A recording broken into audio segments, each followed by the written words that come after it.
जय श्री राम, वंदे मातरम। नमस्कार मित्रों, स्वागत है आपका कॉमन सेंस दृष्टि पर, जहां हम बात करते हैं सत्य और उसके तथ्य के विश्लेषण की, बिना किसी भय और भेद के।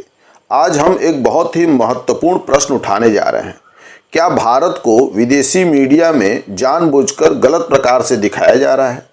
क्या बीबीसी और अन्य पश्चिमी मीडिया भारत के बारे में वही सोच रखते हैं जो एक उपनिवेशक रखता है?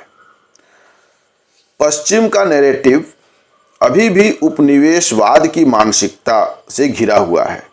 बीबीसी की डॉक्यूमेंट्री हो या न्यूयॉर्क टाइम्स की रिपोर्ट, कई बार भारत को एक असहिष्णु, अराजक या धर्म आधारित शासन के रूप में प्रस्तुत किया जाता है।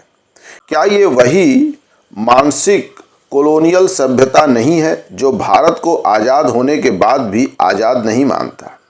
पश्चिमी मीडिया के लिए भारत सिर्फ एक खबर का जरिया या समाचार का माध्यम है, न कि एक सभ्यता मूलक राष्ट्र।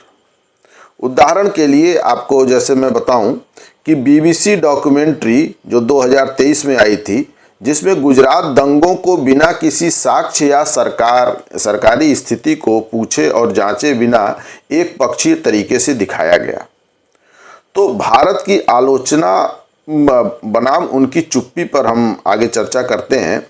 अमेरिका में ब्लैक लाइव्स मैटर का आंदोलन हो या फ्रांस में इस्लामोफोबिया लॉज, पश्चिमी मीडिया इन मुद्दों को सीमित कवरेज देता है और बहुत ही इसको महत्वपूर्ण नहीं मानता है। इसको एक तरह से अपनी कमियों को छिपा करके ही वो चलता है।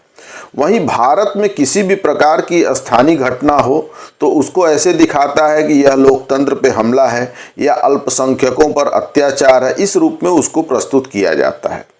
तो ये जो फूट डालो और राज करो की आधुनिक रणनीति है, जिसमें अब जो पश्चिमी जगत है वो बंदूक के जगह इसको समाचार के माध्यम से कर रहा है। फिर भारत की छवि के निर्माण की जो चुनौती है उस पर हम चर्चा करते हैं। Bharat digital media, Chandrayaan, G20 की अध्यक्षता और ग्लोबल साउथ की लीडरशिप इत्यादि में अग्रणी भूमिका इस समय निभा रहा है। लेकिन क्या आपने CNN या BBC पर कभी इन उपलब्धियों को पहले पन्ने पर देखा है? सामान्य रूप से इनको हम पहले पन्ने पर नहीं देखते हैं, देखते भी हैं तो बहुत ही छोटे, यानी बहुत महत्वपूर्ण रूप से उसको नहीं दिखाया जाता है। तो भारत की सफलता की कहानी अगर भारत स्वयं नहीं बताएगा, यानी हमारी मीडिया जो है वह अगर इसको नहीं बताएगी, तो कोई और इसे हमेशा ही अपने सुविधा अनुसार तोड़ मरोड़ करके लिख देगा। इस चीज का हमको विशेष करके ध्यान रखना चाहिए। अब भारत का अपना जो प्रचार तंत्र है, क्या वो पर्याप्त है? उस पर भी हम चर्चा कर लेते हैं। भारत ने डिजिटल डिप्लोमेसी शुरू तो की है, लेकिन उसकी पकड़ अब भी बहुत सीमित है।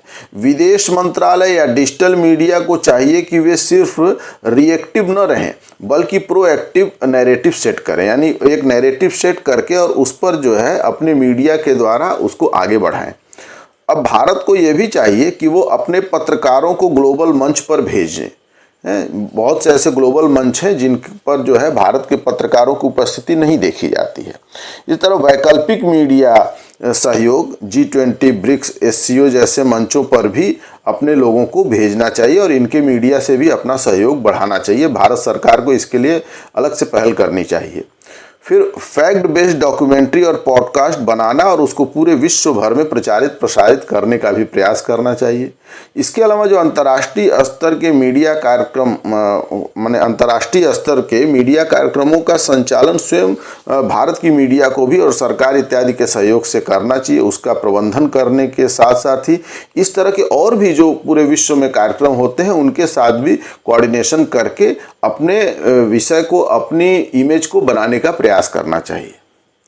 कुल मिलाकर के निष्कर्ष यह है कि भारत अब सिर्फ एक राष्ट्र नहीं है, बल्कि एक वैश्विक नेतृत्वकर्ता भी बन रहा है।